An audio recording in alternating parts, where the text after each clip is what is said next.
Is the $36 billion deal for just 114 Rafales, a 4.5 generation fighter, not even fifth generation, is this deal really worth it? Or are we making a blunder? First, we could fund our own engine, AMCA twin engine deck based fighter, Tejas Mark II, etc., with the same amount. Second, are there under the hood factors in the deal? And that's why we are not choosing the Sukhoi 57. Look, there are multiple aircraft that are put out there. Okay, first of all, let's deal with the foreign aircraft. You have the Rafale 4.5 generation fighter. Then you have the Sukhoi 57, which is a new fighter plane that the Russians have developed. And then there's the F-35 that the Americans are allegedly, supposedly offering to India. Well, which one should we go for among these three? So two of these are fifth generation fighter planes, the F-35 and the Sukhoi 57. And the Rafale is a 4.5 generation fighter plane, so slightly inferior. Now, when it comes to these three aircraft, what about the F-35? The F-35, it's clear India cannot buy it. India should not buy it. It will be suicidal to buy it, because to even drop a bomb from that fighter plane, you need to take permission from the Americans. That fighter plane comes with all kinds of back doors and kill switches built in. Everyone knows that. It just doesn't make sense, and it's just too expensive. Even if you forget the expenses, you are not in sovereign control of the asset that you paid for. So there's no point buying the F-35. Anyway, it's a flying trash can, like I say, and it'll make some people upset. They can go somewhere else. Then you have the Sukhoi 57. Now, why not the Sukhoi 57? The Sukhoi 57 is, well, it's a pretty good fighter plane from what we hear. But about 20 of these have been built by the Russians so far. Only 20. And they haven't inducted the Sukhoi 57 in large numbers into their own air force, the Russians.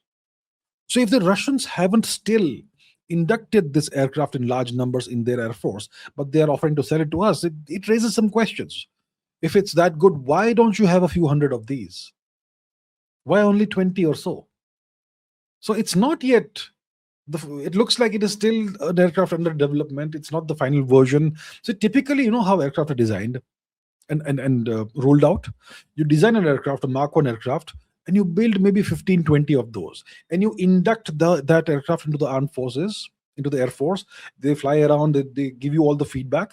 Then you incorporate all the feedback with all the defects and all the strengths and all that into the next version of the aircraft. You build 20 more with all those improvements baked in. Then you induct those 20 into the Air Force. Then you get more feedback from the Air Force as to what can be improved. Then you do a Mark 3 or a version 3 of the aircraft. Once version 3 rolls out, it is probably the best you can have. And then whatever improvements you made in version 3, you then retrofit those improvements into the version 1 and version 2 aircraft. So it looks like the Sukhoi 50, that's how the world-class air forces do it. In India, we say we want the best aircraft from day one. That's how we do it. In India is very different. India is a fantastic country, isn't it? So that's how the professional air forces do it. They roll out aircraft in small blocks. 20 is for version 1 or Mark 1, 20 more for Mark 2, 20 more for Mark 3. Then you retrofit the improvements for Mark 3 back into Mark 2 and Mark 1.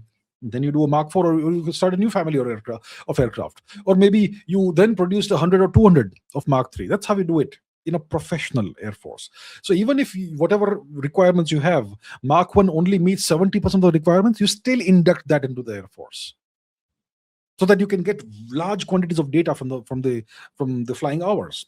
That's how it's done. So the Sukhoi 57 looks like it's the Mark 1 or the version 1 of the aircraft. Maybe they're gonna improve it over time, and it's not the final version yet. So because the Russians have only inducted about 20 of the Sukhoi 57 in their air force, maybe it's too early to buy that. Now the Rafale. Why the Rafale? We already have 36 Rafales, right? We know how to use the goddamn bird. We know how to use it. Then it's a pretty, well, if we are buying more, it means that it's a good one. It's a good aircraft. So buy a bunch more. See, we don't want to have a zoo, a menagerie of 53 different kinds of aircraft. It's a nightmare, logistical nightmare to get the spares, to have the technicians trained in all the different classes of aircraft. You should have 2 or 3 kinds of aircraft at most, right? We have the Jaguar, we have the Mirage, we have the Sukhoi 30, we have the MiG-29, we have the MiG-21, we have the Tejas Mark 1A, then we have the Rafale. I mean, it's already 6-7 aircraft right there. It's already a nightmare.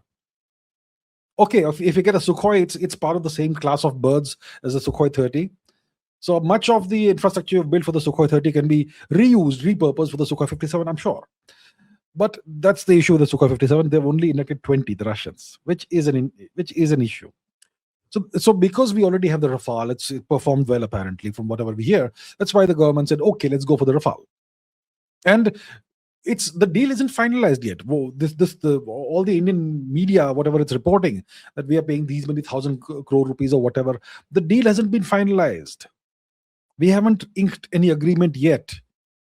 Okay, and whatever the final deal is, it's going to include all the weapon systems, all the missiles, and God knows what else. Apparently the French are saying that we will not give you access to the source code, etc. So there's a lot of more negotiations that need to be done. We need to have access to the mission computers, so that if we integrate new weapons, Indian weapons, into the system, then they should be fully integrable into the system, into the aircraft. So there's a lot more negotiating to be done. And looks like, because we are going for the Safran engine that the French that we are co-developing with the French, that's why maybe it makes sense for the Rafale to go for the Rafale. And of course, you are absolutely right. With all this money that we are spending on the Rafales, we can fund our own engine. But the government, for whatever good reason or bad reason, I'm not sure, we have once again decided to put the Kaveri engine on the back burner. And over all these years and decades that we have been developing the Kaveri engine, we've spent peanuts on the engine. Peanuts. We don't fund our development of our own technology. We want to buy foreign technology, right? We have spent peanuts, or maybe $1 billion and a half over the development of the Kaveri engine over all these decades. And then we expect it to work. So a lot of the fault lies with the government of India. A lot of it. Maybe some of the blame has to be shared by the armed forces or whatever. We don't know. The twin engine deck-based fighter has been put on ice right now. I don't think it's going to happen. Tejas Mark II, we'll see what happens with that. It will become operational. It will start flying in sometime in the 2030s, maybe 5-10 years more. And even the Rafale, this extra 114, whenever they come in, they'll come in by 2030 or whatever. So we are going backwards and backwards in terms of the number of aircraft we need to have. Ideally, we should have 1,000+ fighter planes. I mean, an economy as big as India, we are almost at parity with Pakistan. What is the government doing? How can a third-rate nation like Pakistan have almost near parity with India in terms of the numbers of fighter planes? What kind of a joke is this? So the government clearly has a lot to answer. I mean, this government has been in power how many years? 11+ years, almost 12 now. What have they done? So yeah. So that's where we are. But the main answer to your question is that we still haven't finalized the Rafale deal. It's still not finalized. And should we go for a production line of the Sukhoi 57? Well, if the Sukhoi 57 is indeed a good aircraft, then it makes sense to also have a production line of the Sukhoi 57 in India. So one of the conditions we will make for the Rafale is that the Rafale has to be produced in India. And all the components also need to be produced in India. It's not just that we should assemble the aircraft in India. It has all the spare parts, components. Most of them should be produced in India, manufactured in India themselves. So these are some of the negotiating points we need to finalize.